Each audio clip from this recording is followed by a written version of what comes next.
learners, and welcome to the 24th lecture in the NPTEL course on 20th century poetry.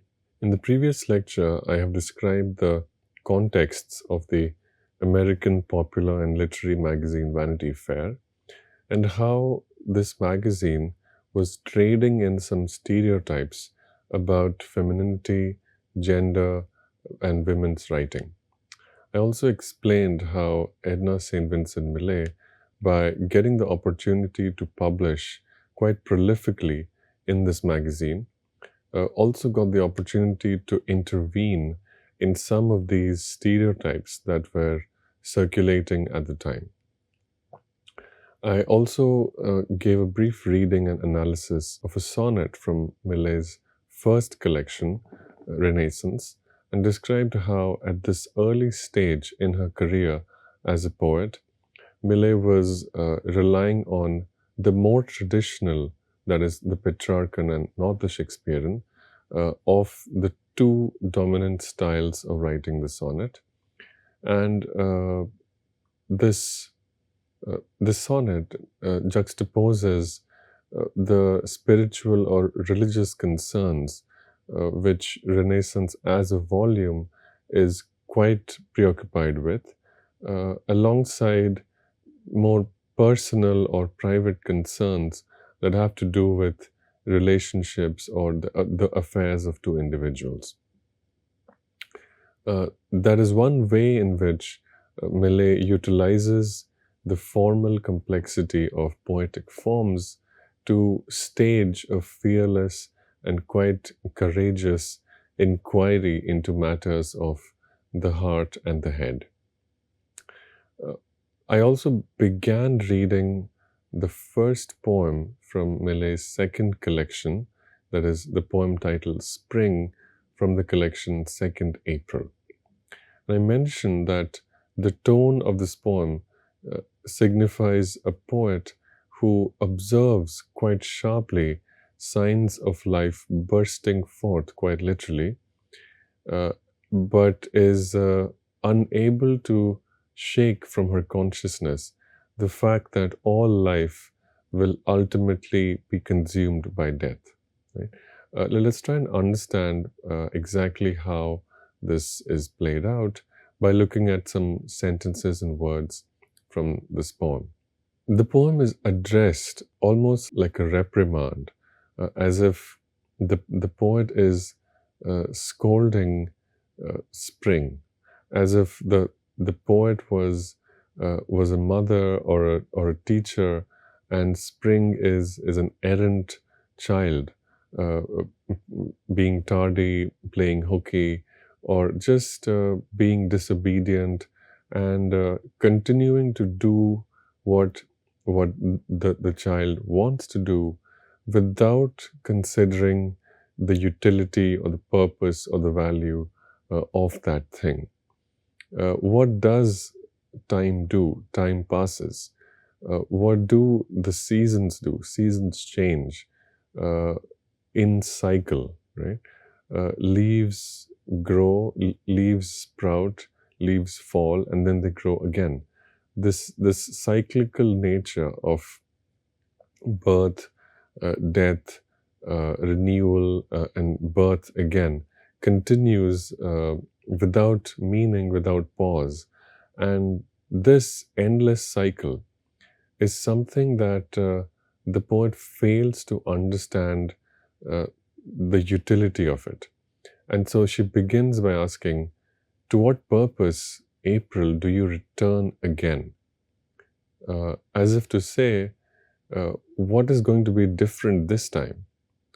Every time the same thing happens. Why do you keep doing this? Who does it help? Who gains? Who does it serve other than yourself? Right? And then further, the poet adds, beauty is not enough. And there is a period after the word enough. Beauty is not enough. It's a strange sentence. It's almost as if it is said as a retort in an ongoing quarrel about something. As if someone has offered beauty as a negotiating tool in an argument, as if someone has said, beauty is enough to do something. We are not told what that is, which is why the sentence ends with a period at enough. Beauty is not enough. The poet does not feel the need to clarify what beauty is not enough for, perhaps because the poet assumes that her audience is aware of what beauty is not enough for. We are not told that, so we are clearly not that audience. We are eavesdropping, right? We are overhearing this argument, and so we have to guess what is it that beauty is failing to do? What is beauty not enough for? On one hand, we can assume that beauty is not enough for anything. There is nothing that beauty can do.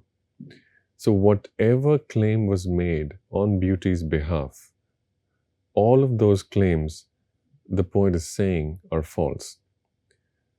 And we can think of many things that beauty might be claimed to do, and we can easily understand why the poet is saying that it cannot, that beauty is a failure. If we speak of material things, matter-of-fact things, practical things, we know very well that beauty fails to do anything, right? Beauty is a purely disinterested concept. As the German philosopher of the Enlightenment, Immanuel Kant, argues, the aesthetic judgment is a purely disinterested judgment, right? Those of us, whenever we declare something to be beautiful, whether we are talking about natural beauty like a flower, or we're talking about cultural beauty such as a poem or a song or a painting, the verdict of whether something is beautiful or not can be persuasive, or can be found to be persuasive, if it comes from a disinterested place. So beauty is removed from all matter-of-fact practical concerns. And this is not a good thing. This is a disappointing thing for the poet. Beauty should be enough. That is the source of the poet's anger. Beauty is not enough is a statement of cynicism, anger, disappointment, rejection, depression almost. Beauty should be enough, but it is not, and the poet is upset. Further, she goes on, "You can no longer quiet me with the redness of little leaves opening stickily. I know what I know." Leaves opening stickily, this is the quintessential image of life, of hope, of positivity, of openness. Just like every season, new leaves open, right? A bud turning into a leaf, right? All of us who keep plants in our home, we water the plants and we watch them grow slowly, day by day. We watch the leaves unfurl slowly from buds to bigger leaves. It gives us hope, because we think just as the leaves are growing, turning color, turning their shape and size, growing in size, we also can grow.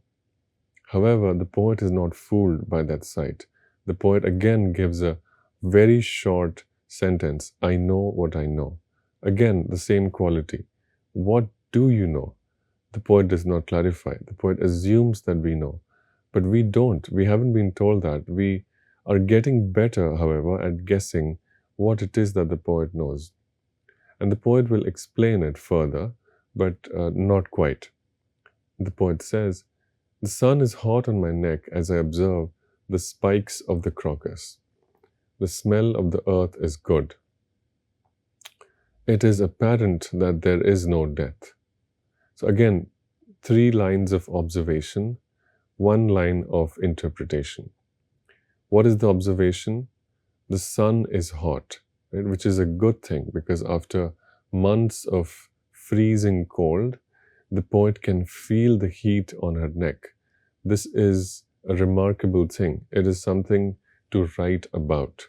right? The heat of the sun on one's skin, something to be grateful for, not something that can be taken for granted. The spikes of the crocus, right? Plants, leaves, flowers sprouting, bursting forth into life, reaching up towards the sun, etc. The smell of the earth is good, right? The sun, the water, all the elements of nature coming together, uh, giving life to the soil, empowering the soil to release its nutrients, to feed the roots of the plants. All good things, all signs of life bursting forth. The only comment the poet can make in response to these observations, it is apparent that there is no death. A very powerful sentence, an example of irony.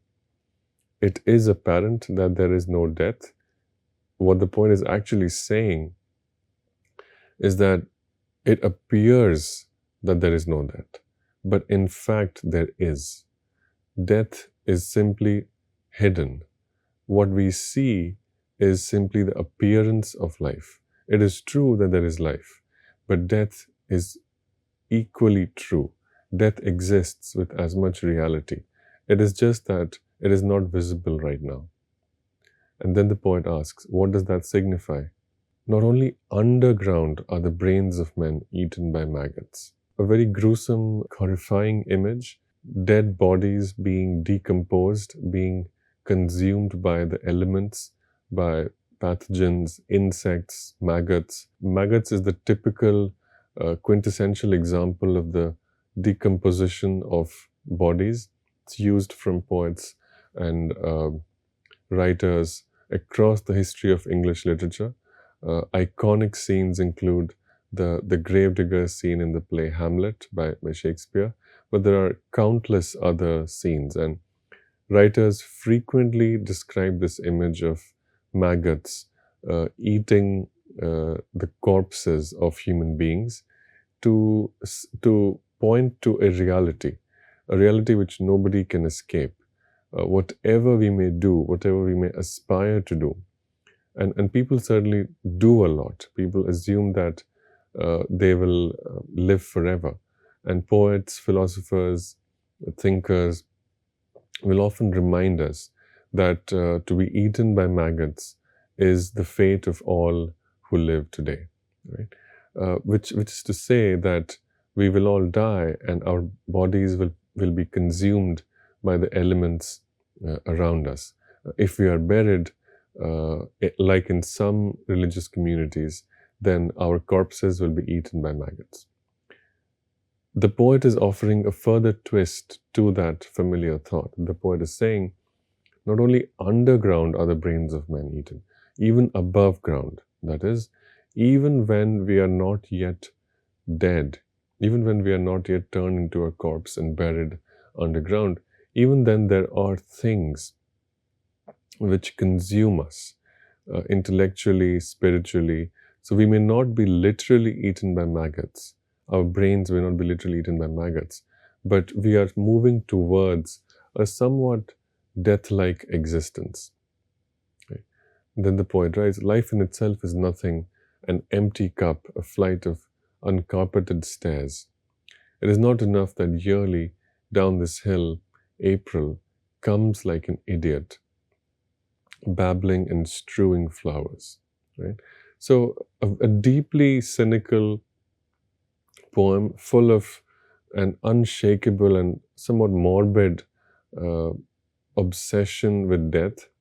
And this also signifies the emotional range that the young poet had chosen to display in just these two volumes. The first volume, and this you will recall in my analysis of the poem Renaissance, took a very philosophical view of cognition, perception, and the kind of sensitivity that is required to produce creative writing. That poem was about a poet imagining the elevation to a godlike omniscience, being buried alive but not dying, and finally seeking death, seeking mortality. This perception of death as something which can alter one's consciousness, not a painful or fearful state, but simply as a state of changing one's consciousness, changing how one perceives the world. That very, very philosophical appreciation of the act of dying or the experience of dying is carried through to the second volume as well. And this reflection on spring as a meaningless repetition, something that has very, very little value, uh, is a reflection of that deep philosophical appreciation of death. There are three poems in the second collection, that is 2nd April, which are quite unique for the way they describe the poet's longing for and appreciation of the sea. I will read the first two from this series uh, because we don't have time to go through all of these poems, but I will discuss the first two and invite you to explore the third on your own. The first is a poem titled Inland, and I'll read this now. People that build their houses inland, people that buy a plot of ground shaped like a house and build a house there, far from the seaboard, far from the sound of water sucking the hollow ledges, tons of water striking the shore. What do they long for? As I long for one salt smell of the sea once more. People the waves have not awakened, spanking the boats at the harbor's head. What do they long for as I long for, starting up in my inland bed, beating the narrow walls and finding neither a window nor a door, screaming to God for death by drowning, one salt taste of the sea once more. So, a very powerful poem, in my view, begins by reflecting on the motivations of people who put in so much effort and money and time into buying land, building a house in locations that are far from the sea. It is something that the poet fails to understand. And the origins of this kind of thinking go back to the biographical origins of the poet. As I mentioned earlier, Edna St. Vincent Millay was born and spent much of her childhood in the state of Maine, specifically the city of Camden, Maine. Maine is on the extreme northeastern coast. It's on the Atlantic seaboard. It's known for its picturesque landscape, known for a lot of seafood, known for people traveling there to eat lobsters and so on. It has beautiful summer beach homes. People visit Maine from all over the world to spend summer in these beach homes and picturesque beach houses. And this is the place that Millay called home. And so this is a poem in which the poet, having left home for education, for a career, to make a living as a writer, as a poet, in New York City. Now, New York City is not too far from the sea.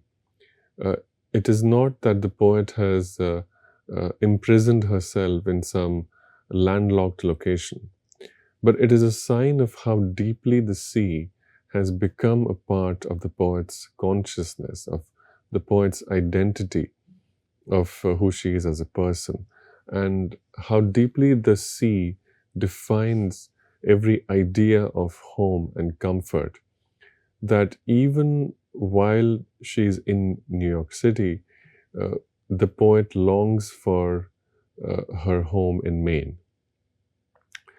In a way, this reminds us of the poem Lake Isle of Innisfree by William Butler Yeats, in which Yeats also remembers the childhood trips to his mother's family near Innisfree along the coast of Ireland. This is something that we find in a lot of poets, going back to places that have deep associations with their families, with their childhood. And in this case, it happens to be uh, the sea. A very important thing to note, the last two lines, although this is not a sonnet, the we are not expecting a shock or a reversal or a sudden twist in the last couplet as we do in the Shakespearean sonnet. We do get something like a shock in the last two lines, or maybe it's not a shock, maybe I'm the one calling it a shock, but nonetheless, it is quite a powerful emotion. The poet ends by saying, screaming to God for death by drowning, one salt taste of the sea once more. How powerfully must a person long for the sea that as she starts up in her inland bed, she screams to God for a death by drowning. Right? Now, this idea of a death by drowning being not a painful or bad thing, but actually almost a gift, almost a solution, almost a resolution to the punishment of being forced to live far from the sea. That thought is continued in the poem Burial as well, which I will read now. Burial. Mine is a body that should die at sea and have for a grave, instead of a grave, 6 feet deep and the length of me, all the water that is under the wave. And terrible fishes to seize my flesh, such as a living man might fear, and eat me while I am firm and fresh, not wait till I've been dead for a year. A quite morbid poem, quite violent, if not gruesome imagery that's being traded in here. The poet dreams of a grave for herself, in which it's quite a meticulously designed image. The image of a grave, it's not a box or a coffin placed in a hole in the ground. Rather, it is all the water that is under the wave, that is, at some point in the sea, column in the sea, the dimensions of the column, which match exactly the size and the length of this person. Right? A strange kind of grave. And beneath this, terrible fishes, that is, predatory fishes who would eat the poet's dead body for flesh. Right? And this kind of a situation, this kind of a fate, the poet would actually appreciate. And this again is a testament to how deep the appreciation for and longing for the sea has become to this young poet. The third poem is titled Exiled. I will not read this poem, but I invite learners to find this poem from Millay's second collection, 2nd April, and to conclude this trilogy of poems about the poet's longing for the sea. It will be quite a remarkable, quite an eye-opening, and a deeply appreciative experience. Now, to conclude, I will move to some sonnets from the very iconic, very famous collection titled The Harp Weaver and Other Poems. I will read one or two sonnets depending on time, and I will demonstrate how this poet gained such great acumen and influence and is today among the most beloved of all poets in the English language. I will read what are probably the most famous poems and poems which we associate with the name of Edna St. Vincent Millay today. The first is sonnet number 29 from The Harp Weaver. And those of you who've been following the different styles of sonnets can try and identify as I speak, as I read out this poem, how this is an example of a different kind of sonnet. I will not say which, I will only explain after I've spoken. But those of you who are listening, try and guess what type of a sonnet this is, whether it's a Petrarchan or a Shakespearean. Pity me not because the light of day at close of day no longer walks the sky. Pity me not for beauties passed away from field and thicket as the year goes by. Pity me not the waning of the moon, nor that the ebbing tide goes out to sea, nor that man's desire is hushed so soon, and you no longer look with love on me. This have I known always.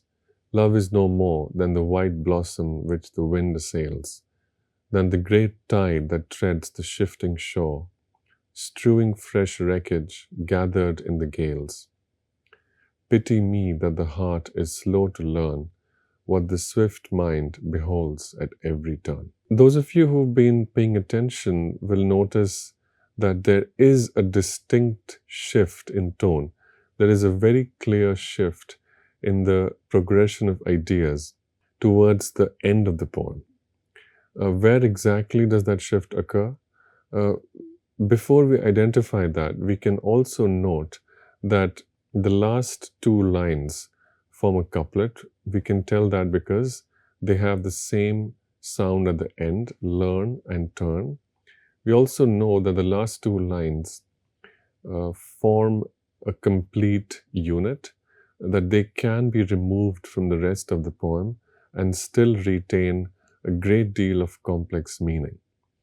All of these signs go to suggest that this is a Shakespearean sonnet, that it is not divided into an octave and a sestet, that in fact this is split into 3 quatrains and a couplet.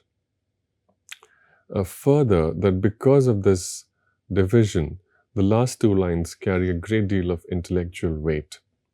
We can trace the change in the tone in the 13th line, which begins, pity me. We know that the words pity me in the 13th line mark a clear departure and a very important shift in tone from the rest of the poem, because for at least 3 to 4 times the poet has said, pity me not, and here the poet is finally saying, pity me. The poet is offering an alternative to every rejected option. The poet kept saying no, and then finally the poet says yes. The poet says that there are so many wrong reasons, false reasons, why others, including the reader, including ourselves, might naturally be inclined to sympathize with her, pity her. Pity is a very, very particular form of sympathy. It has less dignity than other forms of sympathy. Given the poet's existence, something about the poet's existence means that others would be drawn to pity her, feel bad for her. And the poet lists many reasons why others might pity her. And the poet lists these reasons to reject them, to say that they are false reasons. They are not worth pitying her for. And finally, the poet gives us a real reason, a good reason, the true and the only reason why she must be pitied. So she's not saying that she is above pity. Pity may lack dignity, but there is something for which she indeed does deserve pity. She is in fact miserable. There is something that has happened to her which is truly tragic and for which she deserves and needs pity.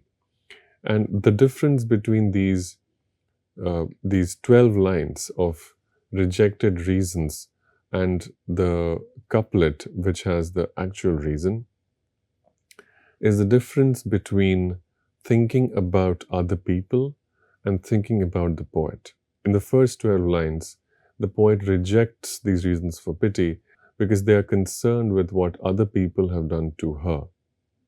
And in the last two lines, the couplet which ends the poem, the poet finally agrees and accepts a reason for receiving pity, because that reason is concerned with her own inability to recognize how people change, her own susceptibility, her own mistaken choice in assuming that something could happen when in fact she should have known better. This is what she means when she writes that the swift mind does something which the heart is slow to learn. So, this is her mistake. She mistook the heart for the mind. She was guided by what her heart said and she neglected what her mind was saying. So, this mistake that she made, she is the author of her pain. That is what she's saying. And for that, she can be pitied, but not for the fact that others did things to her. This remarkable sonnet, which shifts the emphasis from society to the individual who lives and experiences, and not just the individual, but the individual woman poet, conscious of the world in which she lives, sharply examining her choices in the world in which she lives. That shift contains the power and the glory of Edna St. Vincent Millay's very powerful contribution to the English language. Thank you.